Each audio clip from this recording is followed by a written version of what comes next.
Why is shame such a powerful emotion? How does it affect us mentally, physically, emotionally? I'm Nadia Davis. I'm a mom, author, attorney, and Kundalini yoga teacher who has experienced public shaming that brought me to my knees. On this podcast, I'm going to tell you how I'm living the work taking shame out of the shadows. I'll give you real-life advice and skills to take away with you throughout your day. You'll hear from powerful guests who have overcome trauma and emerged stronger than ever. You too can ban the shame within and around you. Join me. You are not alone. Hi. Hi, beautiful soul sister. Hi, my love. How are you? You feel like sunshine when I see you. The last time we saw each other, it was in silence, and just being around your presence, my dear, is a human form of sunshine. Oh, I'm happy we found each's pockets of sunshine in our hearts. Oh, this moment. I'm so grateful for this very moment. I get to be with you. And there's so many beautiful souls out in the world. And there's so much going on. There's so much going on that is, in my humble opinion, so dark, so evil, so negative, hateful, fear-based. And here we get to move towards. We can say no, we can be against things, we can be against drug use, drinking, bad language, gambling, whatever might be causing anybody that's listening today dismay, struggle, that they may be fighting against. The political stuff, a personal thing. And we can ask ourselves, like, what are we for? We can move towards the ease, as Guru Prem has talked about before, in relationship to recovery. And I loved that, because home is within each of us. And we can't get there, right, unless we choose, what we are against, but more importantly, what we are for. And I know that you are for healing, light, teaching others how to find and see those pockets of sunshine during moments of grief, and so much more. And I want to ask you first and foremost, how is your heart today in this moment? My heart in this moment, like you mentioned, there's a lot of sadness in this world. And so I feel that there's just so much going on, and just holding space for everyone around us. But my heart right now feels open and grounded. And I think it's because of the work of energy that when you are around high vibrational souls, it just opens up your heart. Indeed. I get to be with our Seventh Chakra Institute family, a lot of the members this weekend. This weekend is the retreat that's part of our Chakra Psychology Master's Program. We will be missing you, but you will absolutely be there. It's been kind of a wild morning, but in such a like cool, grounded way. You know, when an hour just completely throws you off, you wake up and you have your schedule in place. And actually, it's been that way kind of for 48 hours, I should say, Yeah. on Monday after I picked up my kids from camp, a camp that they were very hesitant to go to. We got ice cream. We came back. We had a great afternoon and evening. And as I was getting the rooms ready for sleep, I closed a window, and this window always gets stuck, right? It's kind of like a thought, Oh, this is the window, the thought that keeps yeah. popping back. That's not a pleasant one. And so it's Yes. like the window. Of course, I incorrectly expected it to not budge as easily as it did. And Yeah. lo and behold, it plopped down onto my left hand, my finger. And worst of it, it was stuck.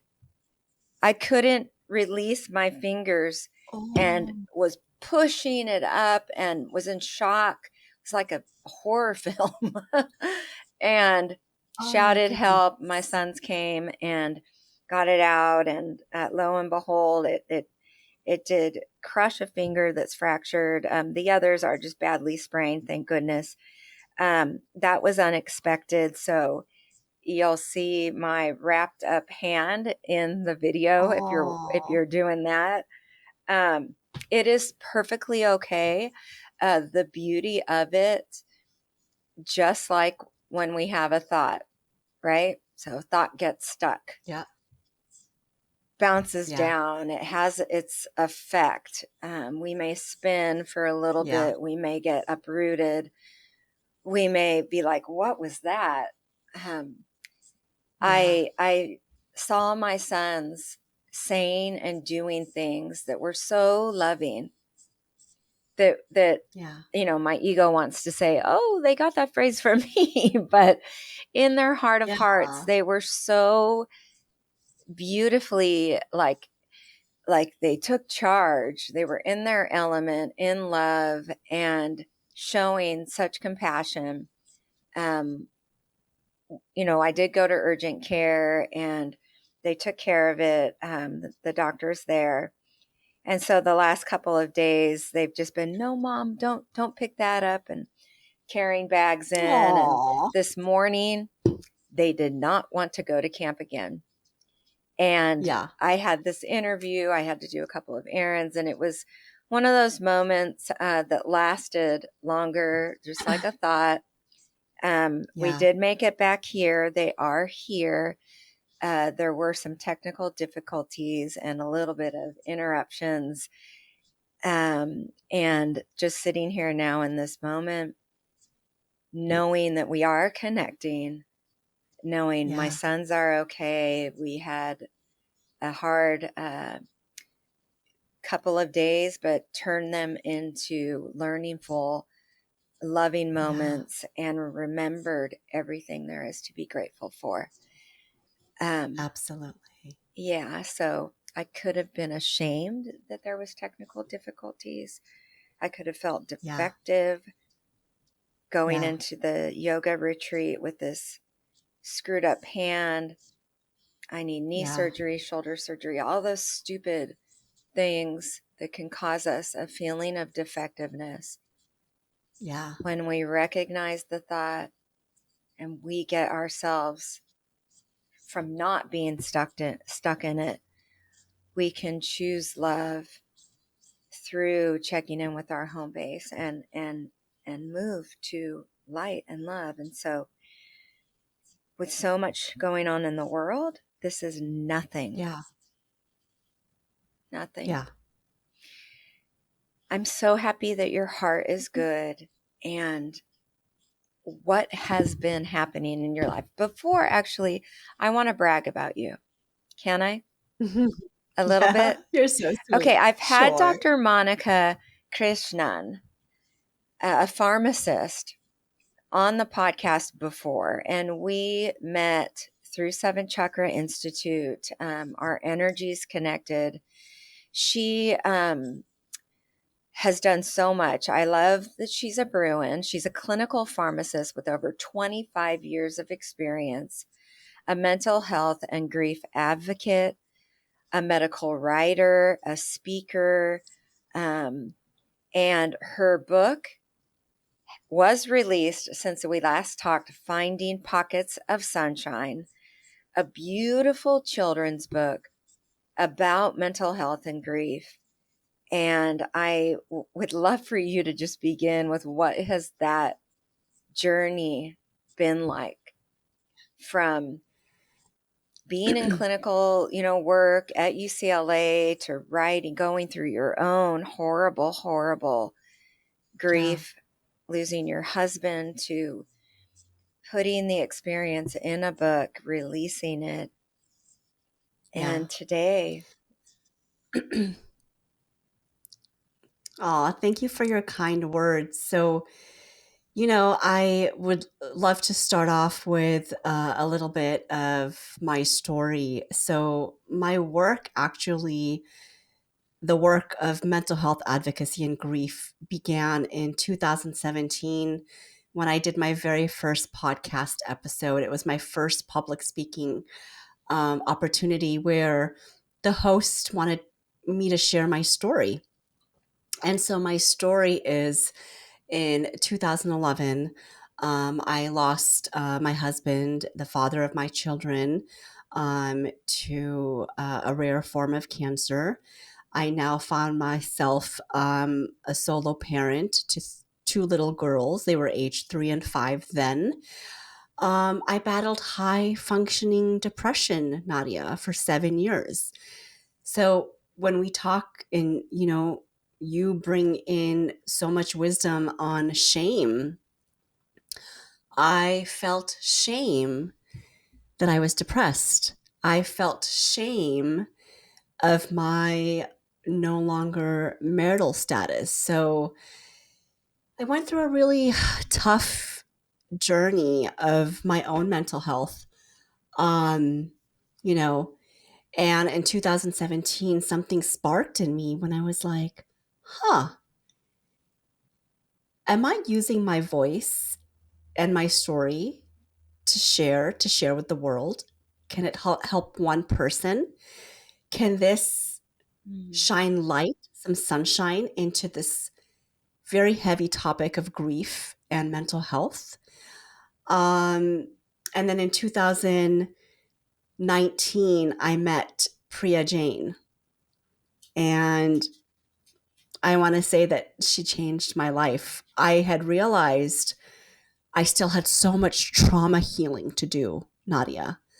It was like onions, an onion layer of trauma from my past, trauma that I didn't realize that was so embedded into my core. And it's not until that work, that hard inner healing work that we do, right? And we continue to do, because these things can trigger us anytime. And if we don't have the tools, it can take us down this crazy rabbit hole, uh, you know? So, and I started working on my own healing. So let me stop you rudely right there.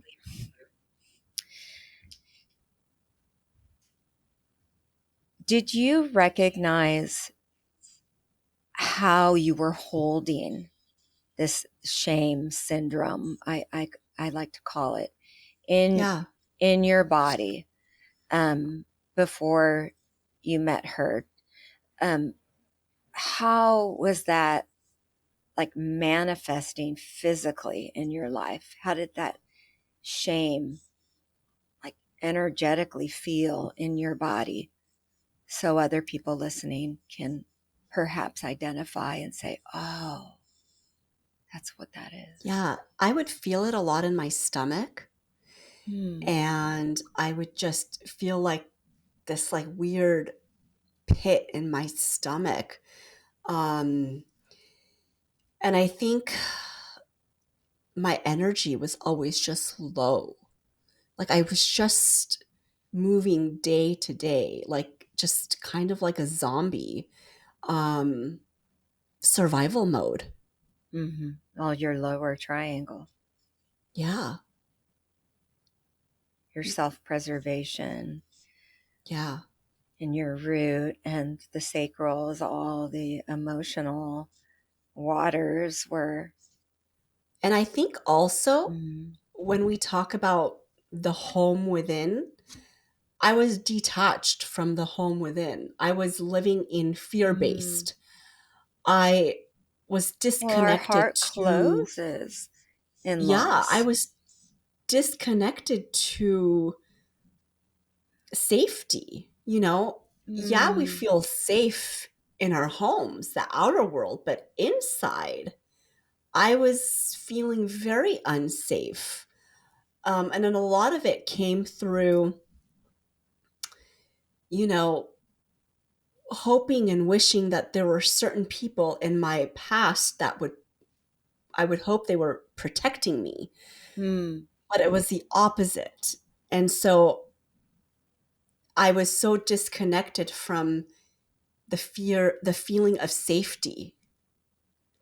And I remember being a wow, child and feeling safe, being 5 years old, 7 years old, 9 years old, feeling safe around my mom wow. and my dad. I was blessed to have that. But then things changed after marriage and after my husband passing away and dealing with difficult, toxic people in my life. Mm, And I was so young. I was only 35 and I didn't know better. wow. Safety and loss and feeling that core safety is what your stability, it's all your grounding. And did, did you feel like the rug had been pulled from under you and there were outside arrows Yeah, floating both? both. Mm, And I wasn't allowed to really talk about what was happening. mm. Um, it was very complicated. And so I held a lot of it inside. I didn't seek professional help. Um, I was just trying to help my husband navigate his health journey. And then after he passed away, it was about a year until I realized that I should not be ashamed of my mental health struggles. I need to go seek professional help. So And that's that when I started. spark, that in you, say more about those instincts. Like, was that your Yeah. heart calling you that? And say more about those moments that then led you to reach out for help, Yeah. those initial pockets of sunshine. So I'll share with you. I began therapy. I began grief counseling support, like support groups. But what I got walked. you there? There's something in me one day where I was like, there's more to my life than feeling numb. There is more. There is something that I need to do. Um, it was when I had this, I can say like an aha moment where maybe I'm supposed to help others who are going through this. And that was And before so, you were interviewed. yeah. So there's Hmm. one day I walked into my primary care doctor's office and I told her that I was feeling stuck and numb and that I needed maybe to go on an antidepressant. So, and I'll tell you, I was ashamed in the early days to go on an antidepressant because I mean, I am a clinical pharmacist. I dispense antidepressants to patients. And, for me, it was this, I put this like shame label on and self stigma on that, like, oh, no, no, no, I don't need help. And that's Wow. where I just bowed down to my ego. And I was like, yes, Monica, you need help. So I do have to share with you, Nadia, when I did my talk in 2017, the interviewer asked me, Dr. Monica, how did you feel after you started Lexapro, the antidepressant? And do you know what I told her? I told her that I was starting to feel pockets of sunshine. Oh my So it goodness. so when I share that story, and Priya says it to me all the time, she's like, "You put the title of your book into the universe in 2017." Yes. Yes. Yeah. So that is how the title of my book came, Nadia. Yes. Wow. And that bans shame about mental health. You transformed that shame Yeah. into healing power. Just like that. Yeah. Just like that. Can you imagine somebody that's needing an antidepressant and that for Yeah. one reason or another, there's so many reasons people are ashamed, are shamed for it, Yep. or just in our own head, our mind will enter these self-judgment feelings. And if they hear that, doctor, how are you feeling after taking your antidepressant? I'm feeling Yeah. pockets of sunshine. Yes. That's so powerful for people to hear. And so when I advocate today, I tell my patients, I tell whoever I'm talking to, if it's a podcast host or just, doing a keynote speech, I say now we ban the shame and we use all the tools in the toolbox for mental health. Therapy. So we go through the Western treatments, the Eastern treatments. Use what works for you. What may work for you may not work for me, but ban that shame. You know, shame is Choose such a love. powerful emotion. It makes you feel like you're not worthy enough or good enough. And it really just goes to the core of our soul. And when we can ban the shame, it will help with our mental health as well. They're very interconnected. And so when I banned the shame of me taking an antidepressant, it felt so liberating. And now I am proud when a patient walks into the pharmacy and they're feeling ashamed to go on an antidepressant. So Guess interesting. what? I look in their eye and be like, hey, Dr. Monica had to go on it for 5 years. There's nothing wrong with it. If we can take, an acne medication or a blood pressure medication to help with your heart or your skin, and if you need help for a medication for your anxiety or depression, then so be it.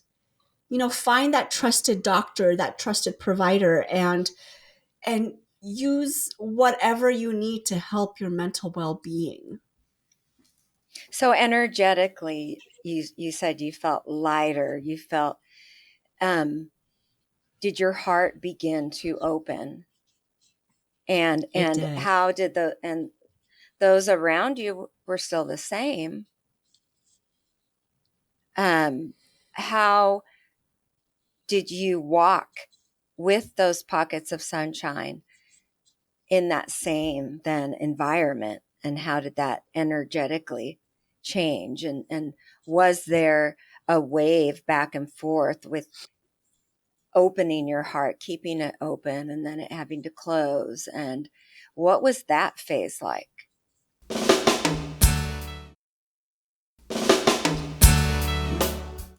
I think for me, because I had been introduced to this beautiful energetic work through, our soul sisters, Simi, Bella, Dipti, I felt a sense of, and even you, Nadia, and Sally, the beautiful community. I felt a Layla. sense of it all came, Layla. It came back Sally and to I a are the sense. are the adopted sisters. Just kidding. it, it You guys came are all back like, to I feel like energetically I could be myself. There was no judgment. There was no looking down at me. I felt a sense of belonging. I had been seeking a sense of belonging because for such a long time I didn't know where I belonged, and there was a lot of pity from people when I was seeking empathy. And when I started Mm. just doing this energetic work, I feel like this beautiful tribe just came into my life, and I just felt like because my heart was opening and I was, sharing my truth, being vulnerable, I felt a sense of safety Oh, and with the people around me. so did that begin then to help you feel then more grounded, more rooted, Yes. and expressing all your emotions and Yeah. maybe beginning to write? Did you start writing a little bit? Yes. No. Okay. So you were I started totally writing. I started balancing your lower journaling. triangle and you were Yeah. directing your self-will in your solar plexus up into your heart and your third eye had been communicating with you when it Yeah. said you need help. Yeah. So you kept just balancing, and your heart, yeah, just Yeah. started creating that sense of safety. Is that it? Because I've heard you say safety, being Yes. vulnerable and courageous, and then that Yes. community were key things. Yeah. And so I think my writing began, it was the the seed was implanted that I wanted to do a book, but I wasn't sure if I wanted to do a memoir or a children's book. But the very first time I stepped foot into seventh chakra, it felt like home. It felt like magic. It was Sally's first women's retreat. It's the very first time I met you several years ago. And then something in that sparked in me that, I need to write. Then the following year, I went to my very Oh, first that's right. I Vipassana had my silent retreat. had I released the memoir. Yes, you had released your book. And you told me at that time that you were writing. And Yes. okay. And then, and you were, okay. Yes.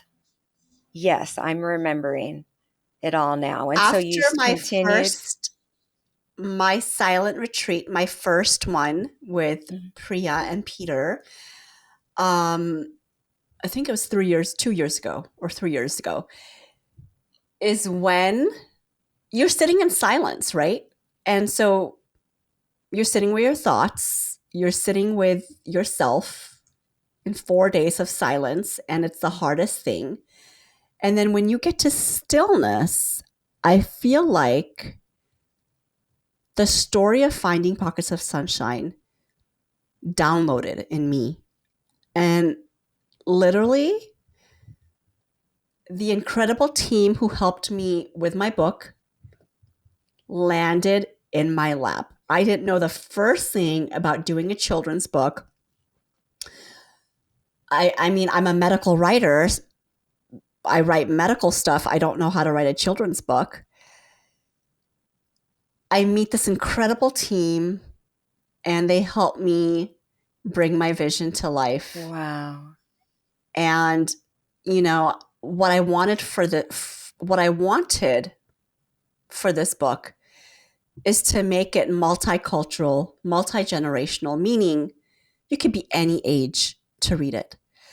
Because when we talk about healing, Nadia, healing is for that little child who needs healing, or healing is for me and you, the adult, who still needs continuous healing, right? It's that onion layer that we talk about, and it's hard work. But my main character, Anisha, she symbolizes something that we have in all of us: love, hope, resilience, sunshine. And that was my intention for finding pockets of sunshine. It is an amazing, amazing book, and it absolutely is for all ages, all cultures.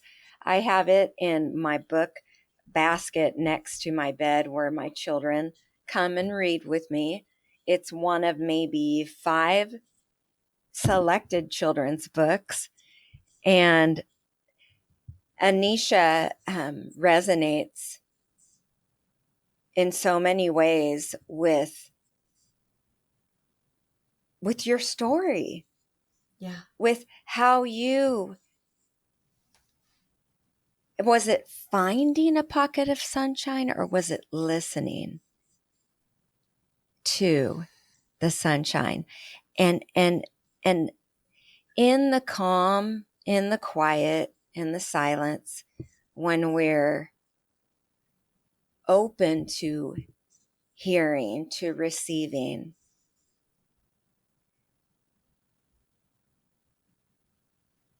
the sunshine, that light or that intuition, is that the same thing for you? For me, it's in the dark storm that I faced.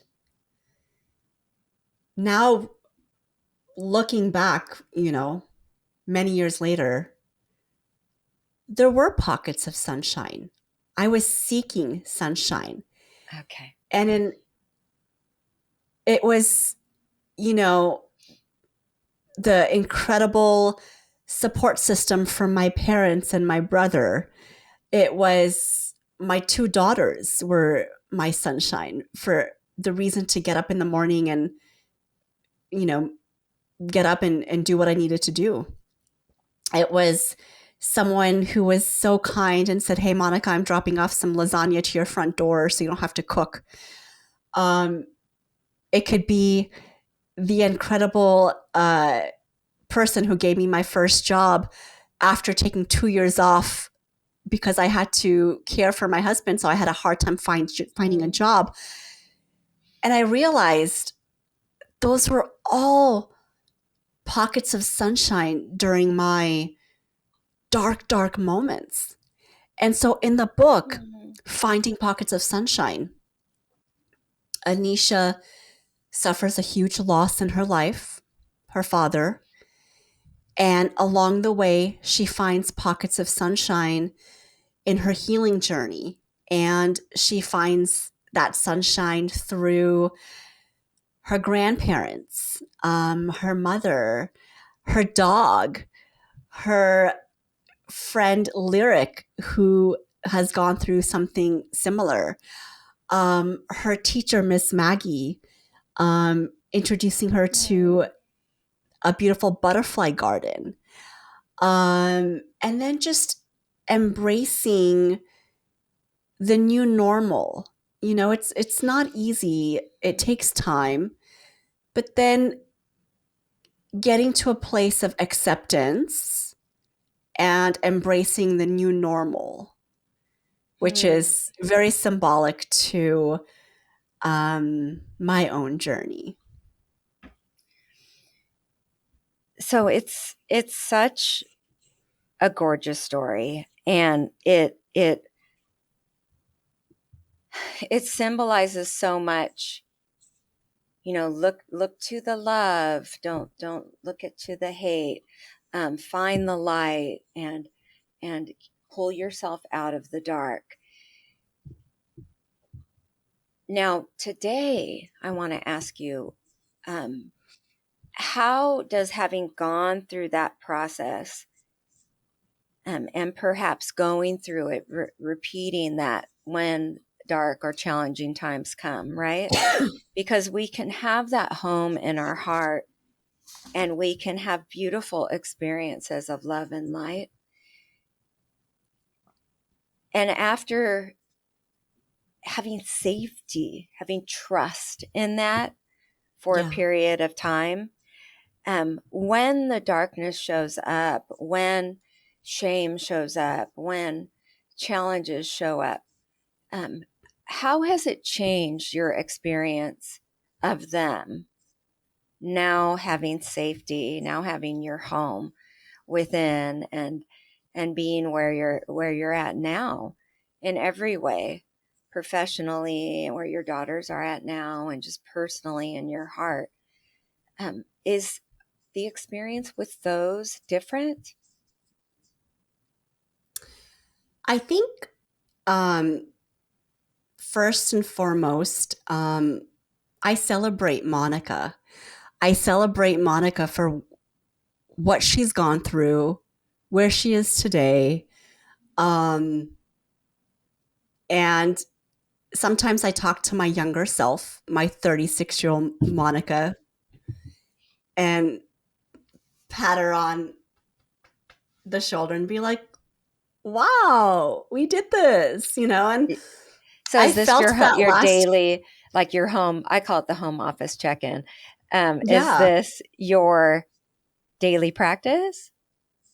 it is my daily practice. I try to high five Good. myself in the mirror, even on the days where it's like really hard. Even on the days when I'm crying, I'll be like, okay, let's wipe those tears and high five for getting through the day. I feel like my meditation practice and my spiritual practice has really transformed my life. Um, we know that life is an emotional roller coaster. And I think having a practice of mindfulness and having a practice of meditation, a grounding, whatever helps you stay grounded, has really helped me the last uh, several years, especially as raising two teenage daughters by myself. Oh my gosh. There Oh are my goodness. days where I have to tell my girls, I need to go meditate and then come and ask me the question. Oh my gosh. Yeah, I do that all the time with my 9-year-olds. Right? But Yeah. have you started seeing it rub off on them too? I mean, with the book and with now the daily practice being part of your life, right? Because in the beginning, we don't really know what sticks, Yeah. right? But like I was saying in the beginning of the podcast about my hand and going on about that and how my boys responded, it's awesome, right? To see how Yeah. things rub off. And so are you seeing that? And does that help you with the hard times when they're challenging? I think that both my girls are very resilient. They've had their own journey of healing from their own, loss and trauma. Um, but they're resilient and they don't meditate, but they walk in on mom on her meditation cushion. Mm-hmm. So I'm hoping that, 5 years from now or 7 years from now, they'll see, oh, that's something that really helped mom. There are times where, like, my daughter will come into my bed and I'll just turn on like a calming meditation while I like give her a scalp massage. So she's Oh, not really that's meditating, awesome. but it's helping her calm her No, she thoughts. is. Meditation isn't one way. That's right. Absolutely.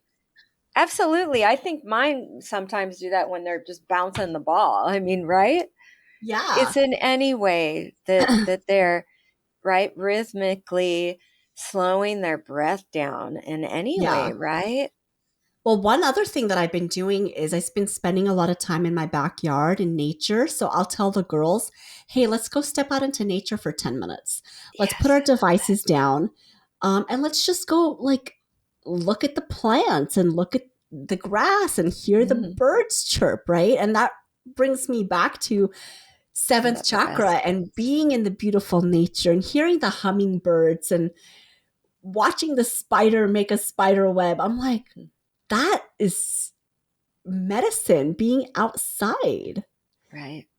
And I feel like our kids are in such a, especially teenagers, they're in such a digital mindset that, God, I just want them to be outside and put your devices away and play ball outside or, swim I- or just be a kid. And so I try to still, even though they're going to be 18 and 20, Mhm. I still, just be like, okay, let's use some of these tools, nature. And I've seen that with my youngest daughter who, when she's feeling stressed, be like, hey, let's talk outside. Let's Mhm. just go sit outside for 10 minutes. Here's some ice cream. Mhm. And she feels so much better. And I mean, we know the science behind nature, it's medicine. Right. Gosh, I could talk to you for a long time about the technology challenge Oh my and the gosh. fears that come up as a mom. It's so different with the twins than it was with my oldest, who's 22, and then they're Yeah, 9. When he was 9, it was very different, right? A lot has absolutely. changed. But our journeys, them watching us through our journeys and having the ability to talk openly about, when depression pops up, about grief. I mean, Yeah. my gosh, that must pop up a lot. Um, is bringing the love and the calm into your household. So, because you've shared your story of your own tragic loss, um, it has quelled the shame. It's actually used shame to open their hearts. It flipped it over, right? And so I would imagine they feel safe to come to you Yeah. to talk about when they're missing dad or questions and things. Um, has Yeah. that And helped? And do you recommend that yeah. to And parents? I do. And, the very first thing I did is I put them in therapy. Because, there's a lot of heavy emotions. And so there are certain, in the earlier days, now, being teenagers and dealing with all these different emotions that you're just going through, just being a teenager, we have these open conversations. Be like, hey, do you need to have a therapy session with your therapist?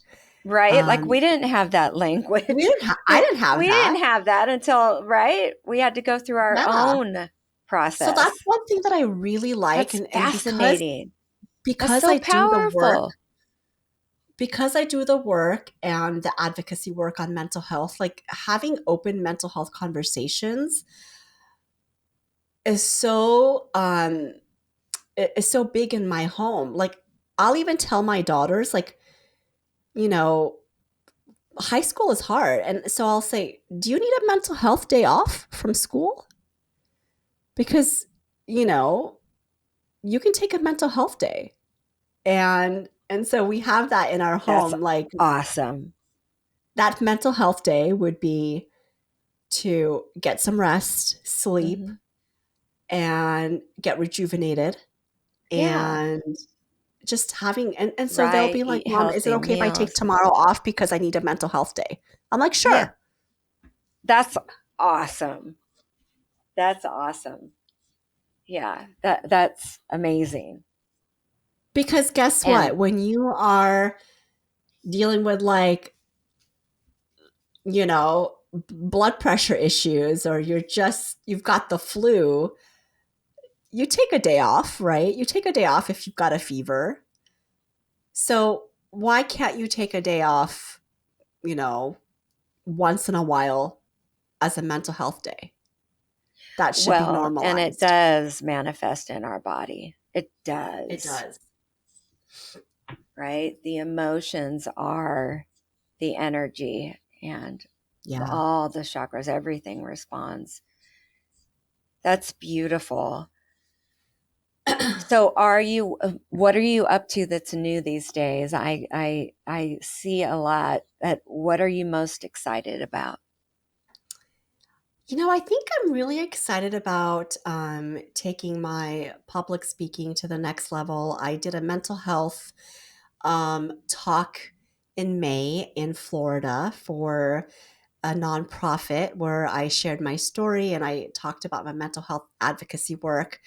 I'm doing another talk for a finance company called Accenture, and it's a talk based on my book. So I'm just Oh, excited to how see, exciting. yeah, I'm excited to see where it goes. Mm-hmm. But I also like to slow down as well. Like summer has been, let's slow it Good for down a you. little bit. Let's I'm in the pause. same. Yeah. Yes. Yeah, and Um, also enjoy, right?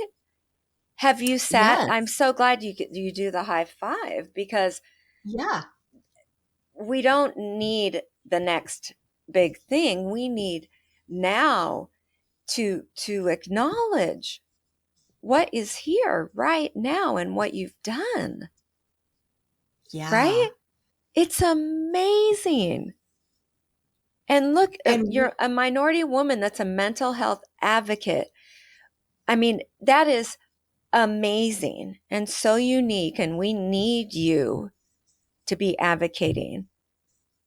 thank you. We need you Thank you. out there. So it will come to you in the pause, in the Yes. gratitude and reflection.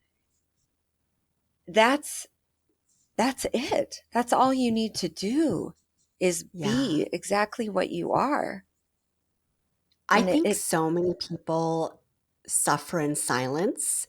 And I mhm. think when you realize that your story matters, your vulnerability is superpower, your tears are not a sign of weakness, but it's actually bravery. And when we can come together and, you know, comes back to that word safety that I always talk about.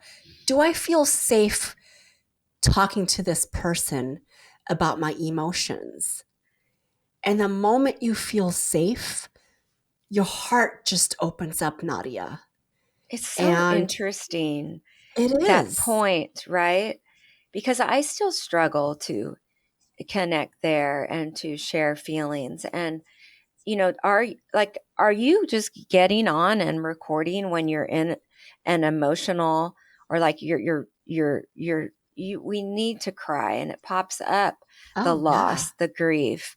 I remember writing the memoir, and that was the most I ever felt a lot of things. Um, Yeah.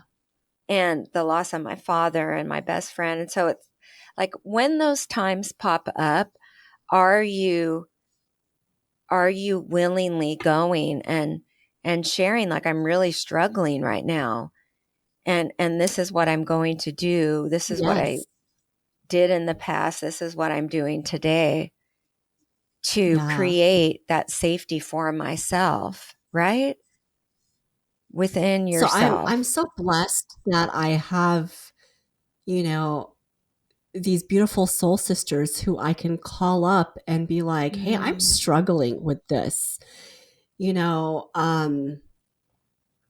and just I feel like there's no judgment because sometimes it's me repeating the same thing from mhm. my past and I'm still You're no, stuck. you feel like you are repeating, but it's a new Yeah, processing. Your mind is it's a new telling you process. that's your shame. Yeah, that is I'm my repeating shame. myself, and oh my God, they've heard this before.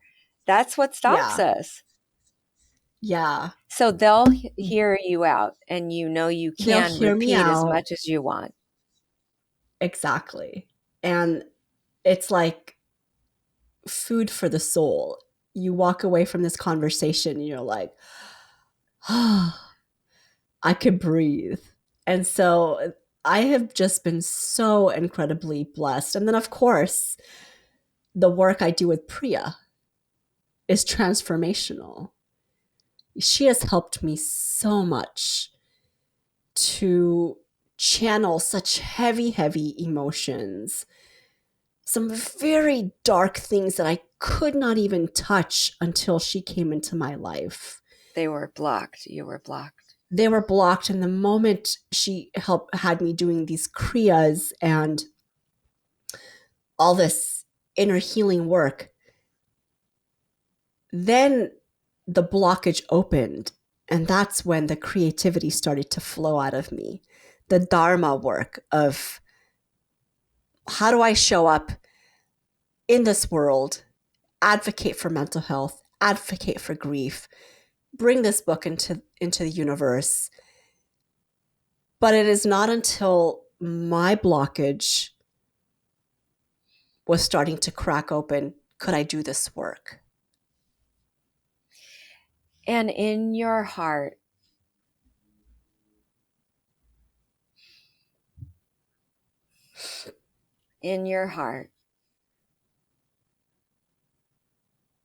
that inspiration, that strength, that hope, that love, all that love that you had for your husband and your children now, that love,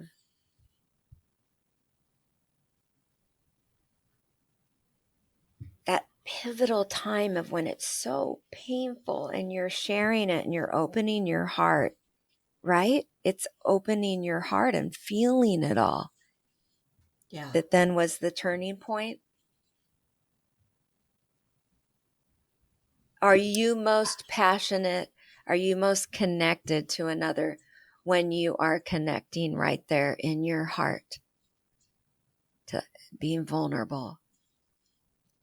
Yeah. I see, like, when I meet people, it